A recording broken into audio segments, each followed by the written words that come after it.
All right, so are you ready to dive in? Let's do it. Okay, fantastic. So today we're taking a look at Cindy Ettienne-Murphy's Luna Luminaire. Ooh, yes. Specifically that really intriguing opening chapter. I know. We're going to try to figure out, basically, is Tamara Torthworth our leading lady? Right. Yeah. Is she really all about ambition? You know, like a serious detective? Right. Or is there something a little more playful, a little less serious maybe, about her approach to this whole mystery? It's a good question. So what are your first impressions of her? What do you make of her so far? You know, when I first read it, I thought, wow, the text definitely paints a picture of someone with some pretty big dreams. Yeah. I mean, remember how they described her ambitions, like as grandiose as a giraffe on stilts? Oh, I loved that. It's not exactly subtle, is it? No, not at all. And then there's that line about her wanting to be so famous that even the moon would tune into her live streams. Oh, yeah. Like, come on, it makes you wonder, right? It does. Is she really in this to solve the mystery? Or is this just going to be like her next viral hit? Totally. And then on top of that, she calls herself a, quote, digital dream weaver. Oh my gosh, yes. It's like she's already branding this whole mystery before she even knows anything. Wait, hold on. Did you say digital dream weaver? Yeah, that's what she calls herself. It's like she's already got the merch planned out. Right. Before she even knows who did it. But, okay, seriously though, does all of that overshadow any genuine interest she might have in actually finding Luna? I don't know. It's hard to say for sure at this point. Yeah. But the text definitely throws us some curveballs. Okay, like what? Well, remember Professor Kisminek? Oh yeah, he was so interesting. Right, and he's totally fascinated by this mystery. Yeah. He's all about the migratory patterns of the lesser spotted snickerdoodle or something. And she's just worried about where to put the camera. Exactly. It's like he's genuinely heartbroken about Luna, and she's already planning the dramatic reenactment for her video series. I know. It's so different. So, okay, do you think Ettienne-Murphy is doing that on purpose? Intentionally contrasting those two approaches? Oh, I think it has to be a deliberate choice. Yeah. Kisminek represents that pure curiosity, the thrill of the unknown. And then Tamara is, well, she seems a lot more focused on how the mystery can benefit her.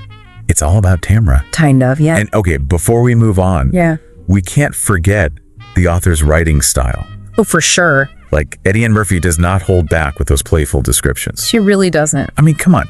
Tara's jacket has more pockets than a magician's coat. And her sneakers, they practically announce her arrival with every squeak. It's almost cartoonish, right? It's so vivid. Yeah. Almost theatrical. It does make you wonder, are we supposed to take Tamara as seriously as she takes herself?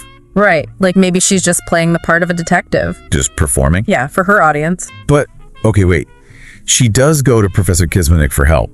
So she clearly does want to find out what happened to Luna. Yeah. It can't be all for show, right? I know. That's what's so fascinating about her. Yeah. There's this tension between that, playful approach and the genuine concern she seems to show sometimes. Oh, that's interesting. It's almost like she's wearing a mask, but we're getting these little glimpses of the real Tamara underneath. Oh, that's good. Okay, so maybe it's not as simple as ambitious versus playful. Yeah. Could those two things actually coexist in her character? That's what we need to figure out, right? Yeah. Are those two sides of her in conflict? Yeah.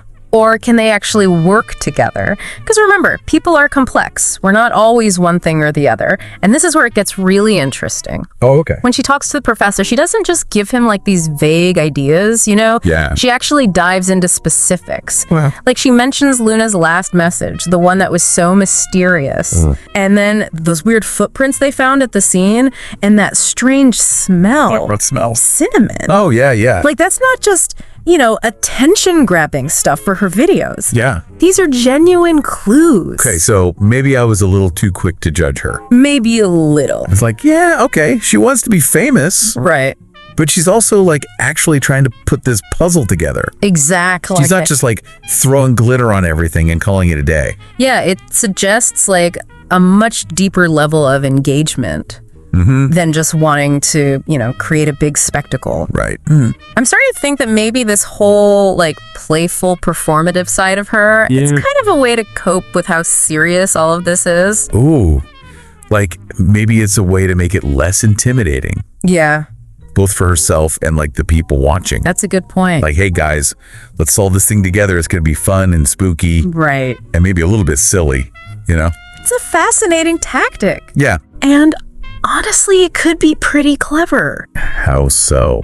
Well, think about it. By making the investigation more lighthearted, Yeah. she might actually be able to reach more people, True. get more information, and maybe even uncover some clues that a more traditional detective, the stone-faced type, Yeah. might totally miss. That's interesting. It's true. If she makes it entertaining, people are going to pay attention. For sure. So maybe that whole digital Dreamweaver thing, it's actually like her secret weapon. Ooh, I like that. It's how she gets people invested in finding Luna. That's a real possibility. So what we thought was just like superficial, wanting to be famous, could actually be like a carefully thought out plan. Wow. To really maximize her reach and how effective she is as an investigator. So hold on. We've got this character who's ambitious, definitely, but also surprisingly sharp. And maybe even a little manipulative. Oh. I mean, she's using her platform to get what she wants. Yeah. Even if it's for a good cause. It's kind of a morally gray area, isn't it? For sure, but it definitely makes her a much more interesting character. Yeah, for sure. And way less predictable. Like, we're always trying to figure out what her motives are. Yeah. Is she really concerned, or does she just want everyone to know her name? It makes you wonder, right? Really? Like, what if she's playing us, the readers, as much as she's playing everyone else in the book? Whoa, that's a great point. Right. Ettienne-Murphy might be using Tamara to mess with our own assumptions. About what? About ambition and authenticity. Oh. Like, can we really trust our first impressions of a character? That's a good question. Or are there always these, like, hidden layers just waiting to be discovered? Okay, I am officially hooked. Right. It's so good. This is way more nuanced than I thought it would be. Me too. Okay, so final verdict time. What do you think is Tamara just a fame-hungry opportunist? Yeah. Using this whole Lena thing for views? Or is she actually a really clever detective who's figured out how to, like, weaponize her online persona for good? Yeah, what is she? I think that's the best part, honestly. Yeah. The text doesn't give us a clear answer. Oh, come on.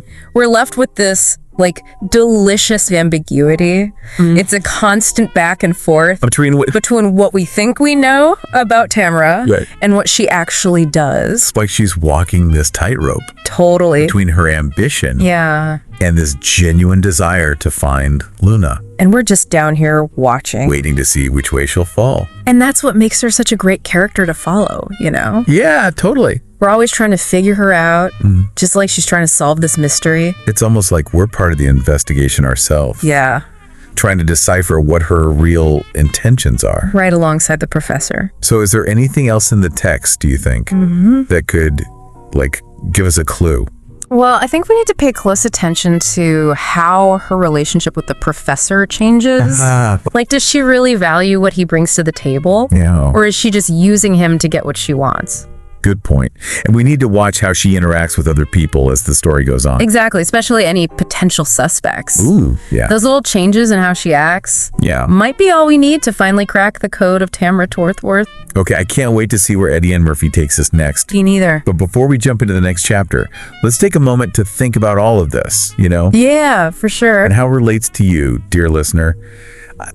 I don't know about you, but I am kind of fascinated by this Tamara character. Oh, for sure. She's a real enigma. Like we've been going back and forth on this whole ambition thing, right? Yeah. But it's that mix of wanting to be in the spotlight, but also like genuinely caring about finding Luna. Right. And I think what's so clever about how Ettienne-Murphy wrote this is that she doesn't really give us like a straight answer about what's really motivating Tamara. It's true. It's kind of frustrating. I know. But it also forces us to think about how complex people can be. Yeah, good point. Like, it's like she's saying to us, hey, people can't always be put into neat little boxes. You know, sometimes we're driven by all sorts of things, even things that seem totally opposite. And that's okay. Exactly. It's like, welcome to being human, right? So true. It's so refreshing though, isn't it? Totally. Like, how often do we see these characters that are either like all good or all bad? Oh yeah, way too often. But in real life, things are way messier. 100%. And Tamara's such a good example of that, you know? Yeah, she's got that like beautiful messiness to her. Exactly. So, okay, I'm curious. Where do you land on all of this? That's a tough one. Do you think her ambition like gets in the way of her finding the truth? Ooh, good question. Or can she actually make those two things work together? It's something to really think about, I think, as you keep reading. Yeah. Pay attention to what Tamra does, how she treats people. Right, like, is she really trying to find out the truth? Yeah, is she really focused on that? Or is she more worried about, like, how she looks to everyone else? Totally. And you know what else I was thinking? What's that? Do you think that playful, almost silly approach actually helps her investigation? Oh, that's interesting. Like, could that whole digital Dreamweaver thing actually be a way to get more people involved? You mean like more eyes on the case? Yeah, more clues, more people looking for Luna. I never thought about it like that. It's kind of brilliant when you think about it. You might be onto something there. Maybe a little bit of theatrics, a little bit of performance. Yeah. It can actually be helpful when you're trying to solve a mystery. That's a really good point. It's like she's using her own special set of tools Right. to deal with this really complicated situation.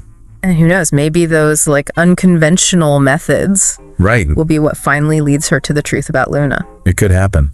Definitely. Well, this deep dive has been so rewarding, wouldn't you say? Oh, absolutely. It really makes you think. It's not just about, like, analyzing this character. Yeah. It's about, like, challenging what we think we know about how people act. It's about those gray areas, right? Yeah. Where ambition and being real, authentic kind of bump up against each other. That's where the best stories are. And the most interesting characters, for sure. So as you keep reading Luna Luminaire, Yeah. keep those questions in mind. Watch camera closely. And most importantly, enjoy the journey. Yes. Because with a writer as talented as Cindy Ettienne-Murphy, Oh, yeah. it's going to be an amazing ride. Until next time, dear listeners, happy reading.